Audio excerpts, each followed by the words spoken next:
Remember that $60,000, Mom? Consider us even, my son Mark whispered, his face inches from mine. He threw my bag onto the dirt road. It landed with a soft, dull thud. He signaled for the sheriff's deputy, his golf buddy Ron. She's off the property, Mark said, his voice all business. Ron, to his credit, looked uncomfortable. Ma'am, you need to get in your car. The eviction is finalized. My car. A 20-year-old Toyota Camry with a dent in the fender. My house. The 2-bedroom lake cottage my husband, Frank, and I bought in 1993. The house I had paid on faithfully for over 2 decades. Mark, please, I whispered. My throat felt like it was full of gravel. Don't, Mom. His eyes were cold. Not angry. Just empty. Like a banker closing an account. Payment was due October 1st. Today is October 4th. You are 3 days late. You're in default. 3 days. He'd served me the papers himself, walked right up the porch steps, the ones I painted blue just last summer, and handed me the foreclosure notice. He'd bought my bank note. Years ago, apparently. He'd been waiting. I had been 3 days late on a mortgage payment. The first time in 20 years. The deputy gently took my arm. Ma'am, let's go. I looked past Mark through the front door. I could see the cedar chest Frank's mother gave us. My chest, I said. Mark, my mother-in-law's chest. It's part of the house assets now, Mark said. He didn't even blink. It'll all be sold at auction. He turned and got into his gleaming black Escalade. The license plate read Top Realtor. I sat in my old car. I watched the deputy put a heavy chain and a new padlock on my front gate. A bright, ugly notice of foreclosure sign was nailed to the oak tree I'd planted with my other son, David. I had no idea how much worse it was about to get. I ended up at the Stay and Save motel. It was 3 exits down the highway, the kind of place with flickering neon and a smell of bleach that couldn't quite cover the cigarette smoke. I sat on the stiff, polyester comforter. I had my purse, the bag Mark threw on the ground full of clothes, and my laptop. That was it. My first call was to legal aid. The woman who answered sounded young and tired. I explained the situation. My son. The $60,000. The rehab. The 3-day late payment. She put me on hold. When she came back, her voice was flat. Ma'am, I'm so sorry. But, was the foreclosure notice served correctly? Yes, I whispered. My son. He delivered it himself. And did you miss the payment? Yes, by 3 days. I had a plumbing issue. A pipe burst. Took my whole check. I was going to pay it this Friday. Ma'am, she said, and I could hear her bracing herself. It doesn't matter. If he owns the note and you were in default, the foreclosure is... It's legal. Legal. It was legal to evict your widowed mother. It was legal to take her home of 30 years. I hung up the phone. The room felt small. I couldn't breathe. I had to see him. I had to make him understand. I drove to his office. Jennings Real Estate. We find your family's future. His smiling, perfectly toothed face was on a giant billboard over the building. The receptionist, a girl young enough to be my granddaughter, gave me a bright plastic smile. Can I help you? I'm here to see Mark Jennings. I'm his mother. The smile faltered. Oh, he's in a very important meeting. He didn't have you on his schedule. I'll wait. I sat there for an hour. People came and went. They all looked so successful. So clean. Finally, Mark came out. He didn't look surprised. He looked annoyed. Mom, you can't be here, he said, keeping his voice low. Mark, this is my home. This is a place of business, he hissed. You are making a scene. You should have been more responsible with your finances. This is what happens when you make bad decisions. The audacity. The sheer audacity of it. A bad decision? You mean saving your brother's life? I mean, he said, his face getting tight.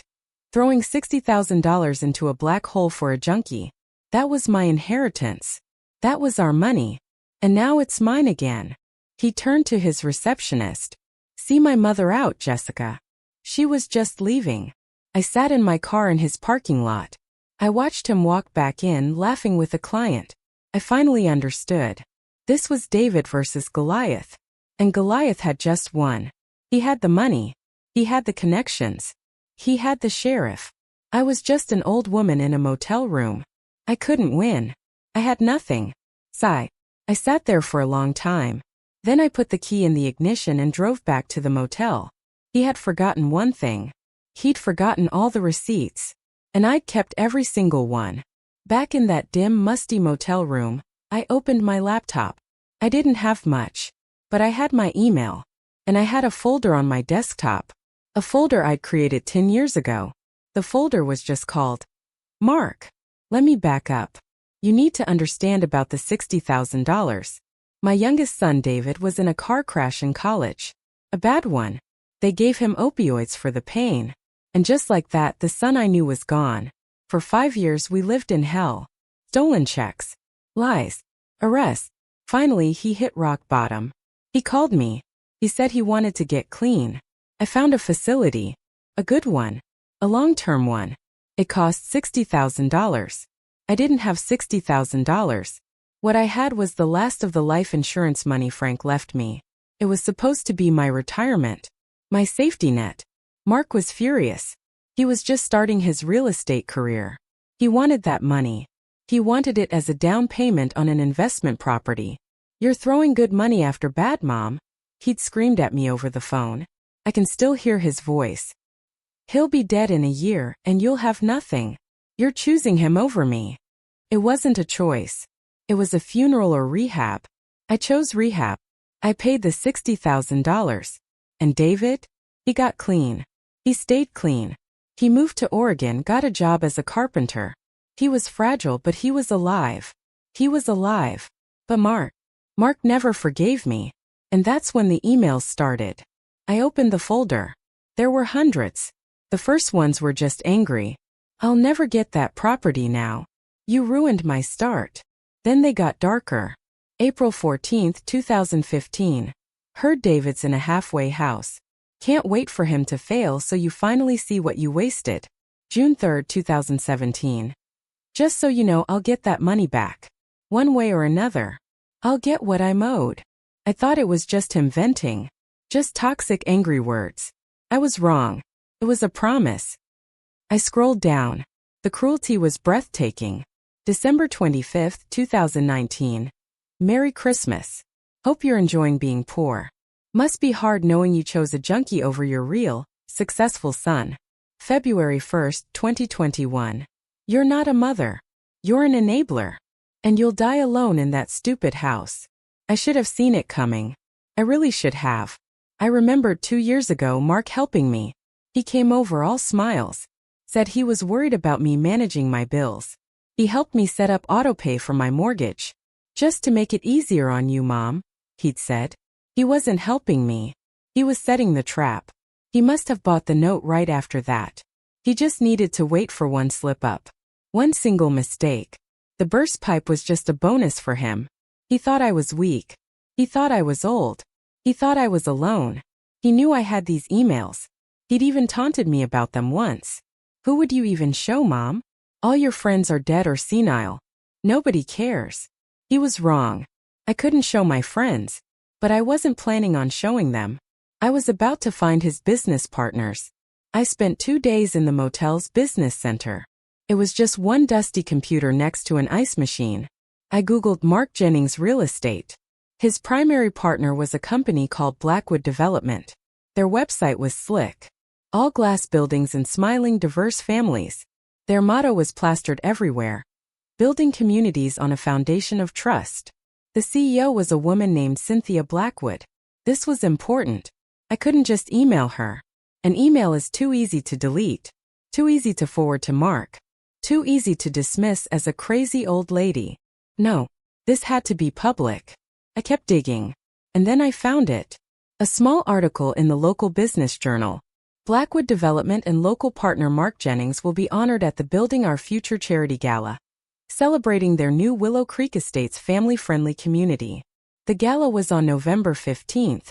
I had 3 weeks. I had no money. I was running out of time at the motel. First, I had to swallow my pride. I called Mary, an old friend from my church. I hadn't talked to her in months. Mary, I said, my voice cracking. I'm in some trouble. I have nowhere to stay. She didn't ask questions. My guest room is empty. You come right now. That night, sleeping in a safe bed, I made a plan. The next morning, I went to a pawn shop. I took off my wedding ring. Frank's ring. It hurt. It hurt more than the house, almost. The ring was my past. But the house was my future. The man gave me $800 for it. I took that money straight to a consignment shop. I bought a simple navy blue dress. Looked professional. It cost $40. Then I went online. I bought one ticket to the Building Our Future Gala. It cost $250. I spent the rest of the money, $120 to be exact, at a Kinko's. I printed every single email. I put them in chronological order. I used a yellow highlighter on the worst parts. I'll get what I'm owed. You chose a junkie. You'll die alone. I put it all in a simple black binder. For the next 3 weeks, I just survived. I helped Mary in her garden. I went to the library. And I waited. Mark escalated, of course. He sent me a link to the Zillow listing for my house. Price to sell. Motivated owner. Needs work. He was erasing me. He even texted me. Just so you can see your $60,000 mistake in action. Auction is the 20th. Hope you're comfortable wherever you are. I didn't reply. The night of November 15th arrived. I put on the $40 dress. I did my hair. I clutched the black binder. My hands weren't shaking anymore. They were perfectly still. The hotel ballroom was beautiful. Crystal chandeliers. People in tuxedos and sparkling dresses. A string quartet was playing. It felt out of place. But I kept my head high. I walked straight to the check-in table. Name? The woman asked. Sarah Jennings. She found my name. Handed me a table card. Table 42. In the back. Perfect. I sat. I watched. Mark was at the head table. Table 1. He was beaming. His wife, who I've always found shallow but harmless, was next to him, wearing a diamond necklace I was sure my $60,000 had helped pay for. Cynthia Blackwood was there. She looked exactly like her photos. Sharp, expensive haircut, tailored suit. She radiated power. I nursed a glass of water. I waited.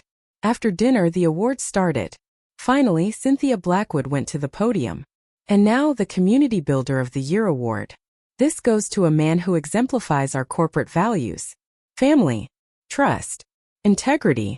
Our partner, Mark Jennings. The room applauded. Mark stood up. He kissed his wife. He walked to the stage and took the glass award. He tapped the microphone. Thank you, Cynthia. Thank you. You know, when we started Willow Creek Estates, I told Cynthia, this isn't about houses. It's about homes. It's about family. That's what we're building. A legacy of trust. My father, Frank, God rest his soul, he taught me that your word is your bond. And my mother taught me the value of smart, responsible choices. I almost laughed. Haha. The audacity. He was still talking, basking in the applause. I stood up. I picked up my binder. I walked from table 42. I walked straight to the front of the room. I didn't go to the stage. I didn't yell. I walked right up to table 1. Mark saw me. His smile froze. His face went white. He started to stammer over the microphone. My mother. People were turning. The room got quiet. I ignored him. I walked straight to Cynthia Blackwood. She looked at me confused. Annoyed. Mrs. Blackwood? I said, my voice quiet but clear. I'm Sarah Jennings. Mark's mother. Oh, she said, polite. Lovely to meet you. Your son is doing wonderful work. He's a great speaker, I said. I kept my voice perfectly level. He talks a lot about family. I brought you some of his other thoughts on the subject. I placed the black binder on the table, right on her salad plate. She looked at the binder. She looked at me. She looked at Mark, who was now completely silent on stage, gripping the podium. She opened it. The title page just said, On Family. Communications from Mark Jennings, 2013 to 2023. I watched her face. It's a moment I will replay in my head forever. She read the first page. The email about David failing. Her polite smile vanished.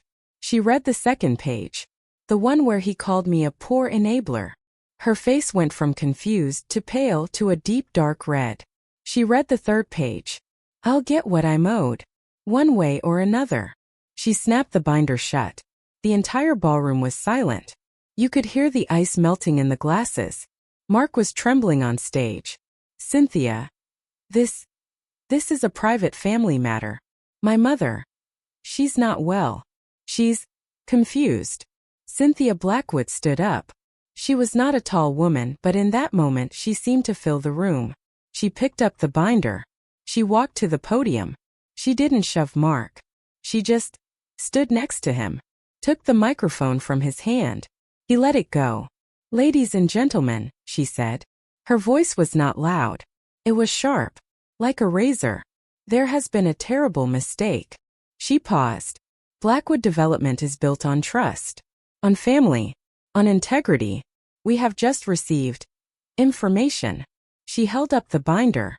Information that calls our partnership with Mr. Jennings into serious, fundamental question. Mark finally found his voice. She's lying. It's out of context. That's theft. I spoke for the first time, loud enough for the tables nearby to hear. I'm not confused, Mark. I'm just homeless. Because you foreclosed on my house. 3 days ago. A woman at table 2 gasped. Cynthia Blackwood's eyes were pure ice. She looked at Mark. Mark, is that true? He opened his mouth. No sound came out. We will be auditing every project. Every single one, Cynthia said into the microphone.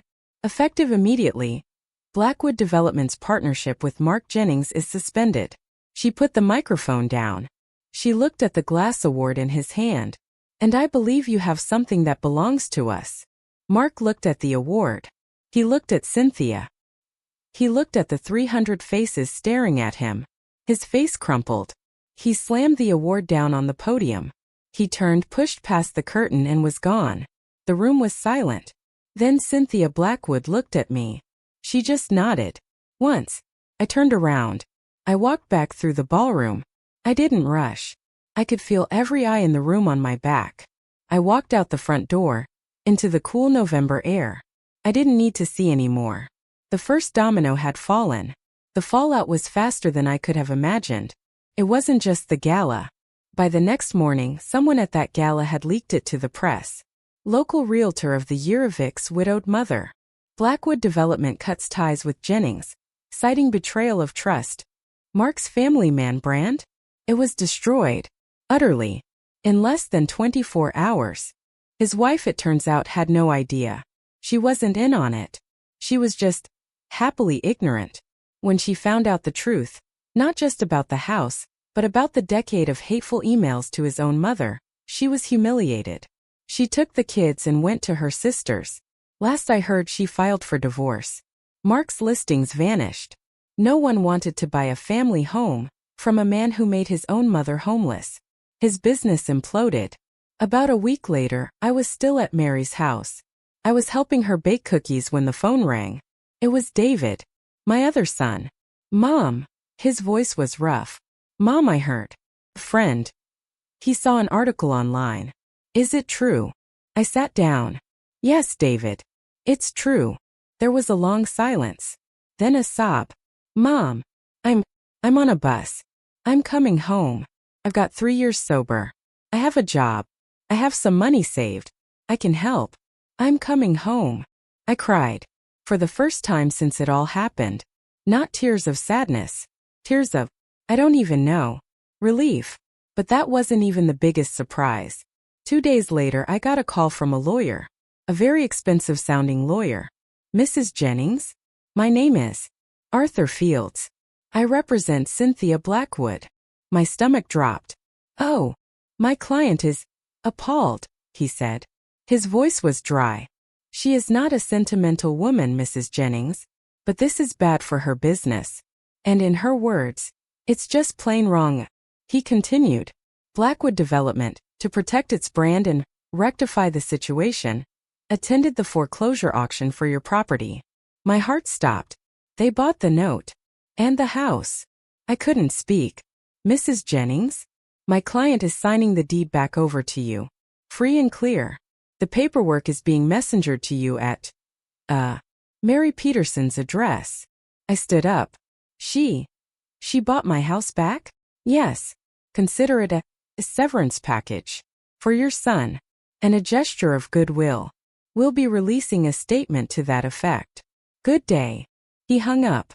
2 days later, David arrived. He was thin, but his eyes were clear. He looked older. He looked healthy. He wrapped me in a hug that nearly broke my ribs. I'm so sorry, Mom. Don't be, I said, holding on to him. You're alive. That's all that matters. We drove to the house. The ugly foreclosure sign was gone. The padlock was gone. I put my old key in the lock. It worked. The house was cold, dusty, but it was all there. My furniture, my pictures, my mother-in-law's cedar chest. David and I spent the next week just cleaning. We aired out the rooms. We bought groceries. He fixed the peeling paint on the porch swing. It was hard. I won't lie. I felt exhausted, vindicated but so tired. Was it worth it? I thought about Mark. His life was in ruins, a mess of his own making. I thought about David, sober, sanding a piece of wood on the porch, whistling. I thought about the house, my home. Yes, it was worth it. Last week I got an email. It was from a new address I didn't recognize. The subject was, Mom. It was from Mark. The email was one word. Why? I sat there at my kitchen table looking at the lake. I thought about the $60,000. I thought about the decade of hate. I thought about the dirt road in my bag. I typed one sentence back. Consider us even. Then I deleted his email. I blocked his address. I picked up my coffee cup. David was in the kitchen making us breakfast.